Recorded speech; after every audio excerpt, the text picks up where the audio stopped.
ছোট্টখানি কথা নয়। তো সেই চেষ্টাটাই আমরা অনবরত করে যাচ্ছি, যাতে আমাদের পরবর্তী প্রজন্ম বাংলাটাকে কিছুটা হলেও চিনতে পারে। বাংলার যে এই উন্মাদনাটা, বাংলার ঐতিহ্য, বাংলার সংস্কৃতি, এটা যদি আমরা পরবর্তী প্রজন্মকে না দিতে পারি, তাহলে হয়তো ওদের এটা অচেনা রয়ে যাবে, আর আমরা সেই কাজটা করতে পারি না বোধহয়। তো সেই জন্য উন্মাদনা চলতে থাকবে, ওদেরকে উৎসাহ দিতে হবে আমাদের।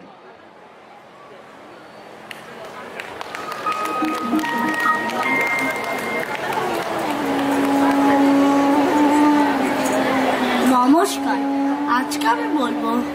কবিগুরু রবীন্দ্রনাথ ঠাকুরের লেখা বীর পুরুষ। মনে করো যেন বিদেশ ঘুরে, মাকে নিয়ে যাচ্ছি অনেক দূরে, তুমি যাচ্ছ পালকিতে মাছরে, দরজা দুটো একটু কুপাক করে, আমি যাচ্ছি রাঙা ঘোড়া পরে, টক বুকে তোমার পাশে, রাস্তা থেকে ঘোড়ার খুঁড়ে খুঁড়ে রাঙা ধুলো মেঘ ঘুরিয়ে আসে, সন্ধে হলো সূর্য নামে পাটে, এলেম যেন জোড়া ধীরে মাঠে, ধুধু করে যেদিক পানে চাই, কোনোখানে জনমানব নাই, তুমি জানো আপন মনে তাই, ভয় পেয়েছ ভাবছ এলেম কোথা, আমি বলছি ভয় পেও না মাগো,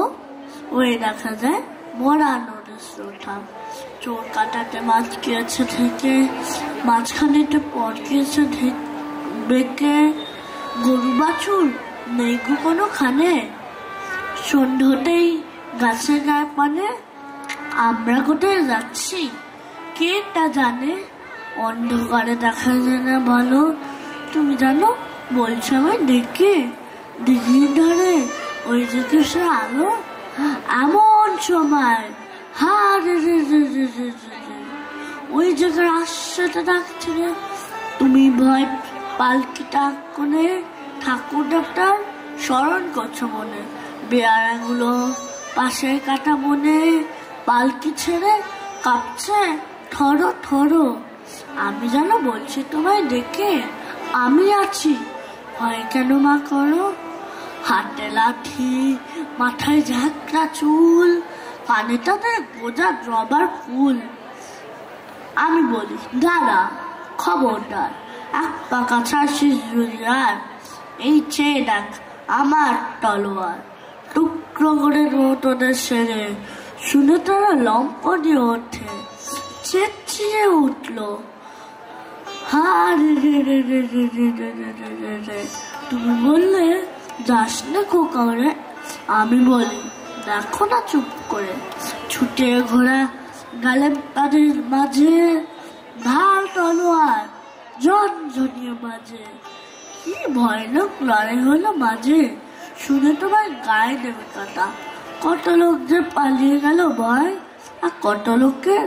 মাথা পড়লো কাটা, এত লোকের সঙ্গে লড়াই করে ভাবছো খোকা গেলই বুঝি মরে, আমি তখন রক্ত মেখে ঘেমে বলছি এসে, লড়াই গেছে থেমে, তুমি তখন পালকি থেকে নেমে চুমুখে নিচ্ছ আমার কোলে, বলছো ভাগ্যে খোকা ছিল আমার কাছে, কি দুর্দশা হতো তা না হলে, রোজ কত কি ঘটে তাহা তাহা, এমন কেন সত্যি হয় না আহা, ঠিক যেন গল্প মতো তবে, শুনতো যারা অবাক হসাবে, দাদা বলতো কেমন করে হবে,